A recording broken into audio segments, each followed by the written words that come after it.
하나님 말씀 시편 40편입니다. 구약성경 831면입니다. 시편 40편 1절에서 17절 말씀입니다.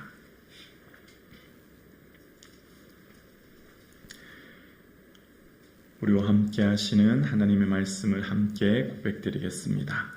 내가 여호와를 기다리고 기다렸더니 귀를 기울사 나를 부르짖음을 들으셨도다. 나를 기가 막힐 웅덩이와 수렁에서 끌어올리시고 내 발을 반석 위에 두사 내 걸음을 견고하게 하셨도다. 새 노래 곧 하나님께 우리 하나님께 올릴 찬송을 내 입에 두셨으니 많은 사람이 보고 두려워하여 여호와를 의지하리로다. 여호와를 의지하고 교만한 자와 거짓에 치우치는 자를 돌보지 아니하는 자는 복이 있도다.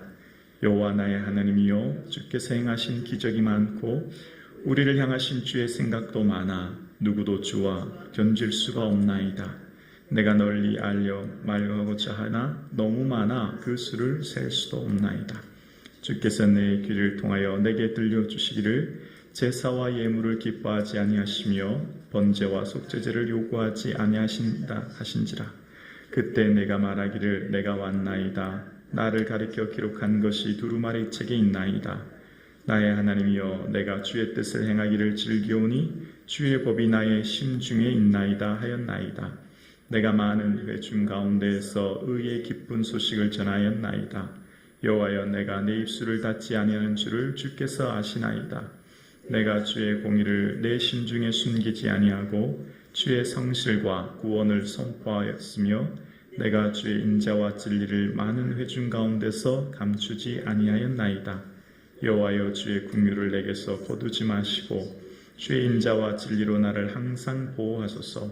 수많은 재앙이 나를 둘러싸고 나의 죄악이 나를 덮침으로 우러러 볼 수도 없으며 죄가 나의 머리털보다 많음으로 내가 낙심하였음이니이다. 여호와여, 은총을 베푸사 나를 구원하소서. 여호와여, 속히 나를 도우소서. 내 생명을 찾아 멸하려는 자는 다 수치와 낭패를 당하게 하시며 나의 해를 기뻐하는 자는 다 물러가 욕을 당하게 하소서. 나를 향하여 하하하하며 조소하는 자들이 자기 수치로 말미암아 놀라게 하소서. 주를 찾는 자는 다 주 안에서 즐거워하고 기뻐하게 하시며 주의 구원을 사랑하는 자는 항상 말하기를 여호와는 위대하시다 하게 하소서. 나는 가난하고 궁핍하오나 주께서는 나를 생각하시오니 주는 나의 도움이시요 나를 건지시는 이시라. 나의 하나님이여, 지체하지 마소서. 아멘. 이 하루도 예수님 더욱 생각하시는 귀한 하루 되기를 주님의 이름으로 축복합니다. 아멘. 신앙생활은 기다림의 연속입니다. 마치 농부가 봄에 씨를 뿌려 가을 수확 때까지 기다리는 것처럼, 임신한 여인이 태아의 아이를 출산 때까지 기다리는 것처럼, 어쩌면 정말 소중한 일들은 다 기다림으로부터 시작되고 끝맺힘을 보게 되어지는데요.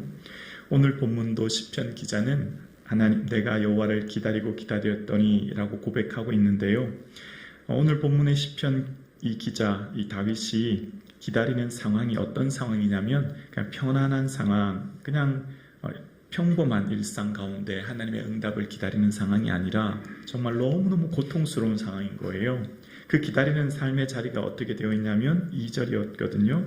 2절인데 나를 기가 막힐 웅덩이와 수렁에서 끌어올리시고 내 발을 반석 위에 두사 내 발을 견고하게 하셨도다 라고 이야기하고 있습니다. 정말 기가 막히는데 어떻게 기가 막히냐면, 웅덩이가 어떤 곳입니까? 땅이 움푹 파여서 캄캄하여 사방이 보이지 않는 것이잖아요.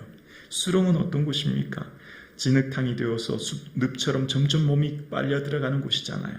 그러니까 인생을 살다가 정말 기가 막힌 일을 만난 거예요. 어떻게 나한테 이런 일이 벌어지지? 어떻게 하나님 나한테, 어떻게 사람들이 나한테 이럴 수가 있지? 내가 도대체 무슨 잘못을 했나? 나에게 어떻게 이럴 수가 있나? 라고 하는 정말 기가 막히는 상황을 맞이한 것입니다. 인생을 살면서 우리의 삶 가운데 주님을 위해 또 삶의 평안과 기쁨만 있는 게 아니지 않습니까? 어려움이 있는데 그 어려움이 보통 어려운 게 아니에요. 진짜 기가 막힐 어려움을 만나는 겁니다. 그 어려움이 단순히 하나의 웅덩이의 문제만은 아닌 겁니다. 웅덩이와 그 다음 또 무엇이 있습니까? 수렁이 있는 거예요. 첩첩산중인 산중인 거죠. 끊임없는 문제 속에 낙심하여 있는 그 상황에 너무 마음이 어려운데 기다리는 거예요. 근데 여기서 기다리다라는 말은 두 번 했다는 말은 그만큼 간절하게 그 기다림이 연속되었다는 것을 이야기하고 있죠. 여기서 기다리다라고 하는 이 카바의 원어는요, 함께 묵다, 함께 꼬아서 묵다, 이런 어근이 의미가 담겨져 있습니다. 그러니까 지금 내가 기다리는데 그 기다림이 얼마나 고통스럽겠습니까? 기가 막히는 문제 앞에서 얼마나 마음이 어려웠겠습니까? 그래서 내 마음을 하나님께 묵는 거예요. 내 삶을 하나님께 묵는 거죠. 내 몸을 하나님께 묵는 거예요. 하나님 도와주시지 않으면 견딜 수가 없기 때문에. 그래서 이 카바라고 하는 원어 속에서 이 카베라고 하는 줄이라고 하는 단어가 나왔거든요. 줄로 내 마음을 묶지 않으면 견딜 수 없는 상황. 그렇지 않고서는 한시도 살아갈 수 없는 기가 막힌 상황을 지금 다윗은 맞이하고 있는 것입니다. 오늘 함께 예배드리시는 사랑하는 성도님들의 삶은 어떻습니까? 정말 기가 막힐 상황 가운데 웅덩이와 수렁 속에 신음하고 계시지는 않으십니까? 그럴 때 내 마음을 하나님께 묻고 내 눈을 하나님께 고정하고 오직 주님만을 바라볼 수 있기를 주의 이름으로 축원합니다.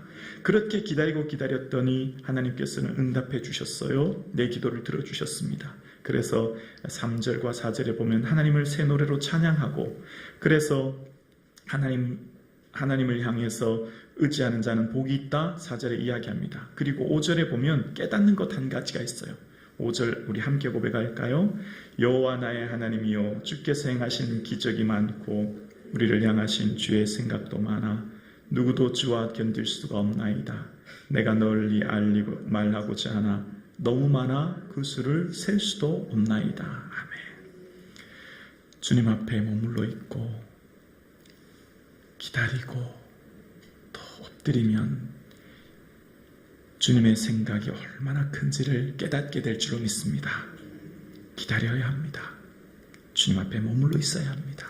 엎드려야 합니다. 그것밖에는 답이 없어요. 기가 막힐 문제를 만났을 때는 어떤 해결책이 없습니다. 그냥 주님 앞에 머물러 있고 엎드리면 주님이 나를 얼마나 생각하는지 누구와도 비교할 수 없는 하나님의 은혜를 만나게 될 줄로 믿습니다. 그것을 오늘 다윗은 고백하는 거예요. 하나님 날 이렇게 많이 사랑하셨군요. 걸어온 순간순간 그 모든 시간 속에서 설령 웅덩이 속에서도 수렁 속에서도 하나님이 이렇게 날 사랑하셨군요 깨닫게 되었다는 거예요. 그리고 그 고난이 하는 일, 그러니까 고난을 통해서 다윗은 하나님의 크신 사랑을, 셀 수 없는 하나님의 사랑을 깨달았을 뿐만 아니라 내가 하나님이 나에게 뭘 원하시는지, 하나님 내게 뭘 요구하시는지를 비로소 깨달았다고 이야기합니다. 6절과 7절에 보면 주께서 내 귀를 통하여 내게 들려주시기를 제사와 예물을 기뻐하지 아니하시며 번제와 속죄제를 요구하지 아니하신다 하신지라. 7절이요 그때 내가 말하기를 내가 왔나이다. 나를 가르쳐 기록한 것이 두루마리 책에 있나이다. 아멘. 하나님께서 내 귀를 통해 분명히 알게 하시고 요구하시는 게 있었는데요. 그것은 하나님께 보이는 번제와 속죄제인 것을 요구하지 않으신다는 겁니다. 하나님 제일 기뻐하는 게 예배지 않습니까? 하나님 세상 그 무엇보다도 예배를 가장 기뻐하시는데 지금 오늘 본문에서는 왠지 이 번제를 기뻐하지 않으신다, 요구하지 않으신다 말씀하고 계십니다. 그러니까 지금 오늘 본문의 이 의미를 정확하게 이해하려면 7, 8절을 알아야 이해가 되는데요. 외형적으로 보이는 것을 요구한다는 뜻이 아니라 중심 깊은 곳에 하나님을 사랑하는 것, 주의 법을 따르는 것을 원한다는 것을 이야기하기 위한 것이었어요. 그러니까 8절에 보면 나의 하나님이여 내가 주의 뜻을 행하기를 즐기오니 주의 법이 나의 심중에 있나이다 하였나이다. 아멘. 그러니까 다윗이 깨달은 것이 있었습니다. 하나님은 외모, 외형, 보여지는 것으로 결코 하나님을 기쁘시게 할 수 없다는 거예요. 그러니까 여러분 우리가 늘 주의해야 될 게 뭘까요? 오늘도 우리가 새벽 예배 나왔어요. 정말 피곤한 몸을 이끌고 이 새벽에 나왔습니다. 하나님 가장 기뻐하는 예배의 자리로 나왔지 않습니까? 근데 예배의 동기가 참 중요한 거예요. 내가 오늘도 예배 드리는 것이 주님 너무 사랑하고 주님 너무 감사해서 이 예배 드리는 줄로 믿습니다. 우리의 예배는 누구를 보이기 위한 것이거나 누구를 의식하는 것이거나 내 의를 드러나는 것이 아닌 줄로 믿습니다. 그것을 지금 말씀하고 있는 거죠. 그래서 7절에 보면 그때 내가 말하기를 내가 왔나이다. 나를 가르쳐 기록한 것이 두루마리 책에 있나이다 고백합니다. 하나님은 보여주는 형식, 보여주는 외형, 보여주는 재물, 많은 번제가 아니라 나를 원하시는구나. 내가 하나님께 온전히 드려지기를 원하는구나라는 것을 어떻게 알았냐면 두루마리 책을 통해 알았다는 거예요. 여러분, 기도하는 사람은 반드시 성경을 같이 읽으셔야 돼요. 기도와 성경은 균형이 맞춰져야죠. 우리가 하나님의 뜻을 어떻게 듣죠? 기도를 통해 세미한 음성을 들려주시지만 또한 우리는 반드시 말씀을 읽으셔야 됩니다. 말씀을 읽어야만 말씀을 통해서 말씀이신 하나님이 특별 계시가 성경이거든요. 이 성경을 통해 우리에게 말씀하시거든요. 다윗도 오늘 고백하는 거예요. 하나님 내게 뭘 요구하시는지 나를 가르쳐 기록한 것이 어디 있다고요? 두루마리 책이요. 나를 가르쳐 구체적으로 뭘 원하시는지는 반드시 성경을 통해 주님 말씀하십니다. 그래서 반드시 성경을 읽으시고 묵상하셔야 되는 거예요. 그래서 깨닫는 게 뭐라고요? 하나님은 나의 8절에 내 주의 뜻을 내 심중에 행하는 것을 주님 원하신다는 것. 주의 법, 주의 말씀이 내 심중에 있습니다. 내 중심 깊은 곳에 주님을 사랑하고 따르겠습니다. 그 고백을 경험하게 되었다라고 지금 다윗은 고백하는 거예요. 그러니까 고난이 하는 일은 우리를 주님 앞에 머물러 있어 기다리게 하고 그 기다림에 있음 가운데 정말 기가 막히는 상황 가운데 너무나 고통스럽고 참기 어려운 그 상황 가운데 기다렸더니 하나님의 생각이 누구와도 견질 수 없다는 것을 알게 되었고 그 수가 얼마나 많은지를 알게 되었을 뿐만 아니라 내가 진심으로 하나님께 내게 뭘 원하시는지를 비로소 알게 되었다는 거예요.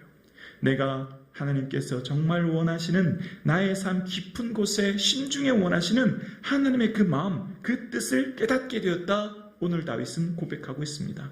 오늘 함께 예배 드리시는 사람은 우리 새벽 예배 성도님, 오늘 여기 예배 드리시는 성도님들은 하나님의 중보기도 사역자들 아닙니까? 거룩한 손을 들어 가정과 교회와 민족을 위해 기도하는 정말 소중한 분들이십니다. 오늘 예배 드리시는 사랑하는 성도님, 오늘 이곳에서 기도하는 우리의 기도가 때로는 당장의 응답이 없을지라도 기다리고 인내하여 정말 기가 막힐 웅덩이 속에서도 주님만 바라보심으로 하나님께서 나를 향한 사랑, 견딜 수 없는 주의 사랑을 경험하는 이 시간 되기를 주님의 이름으로 축복합니다. 뿐만 아니라 주님이 나를 향한 그 뜻을 깨달아 알므로 우리의 삶이 주님의 기쁨 되어지는 이 한 주간 되기를 주님의 이름으로 축복합니다.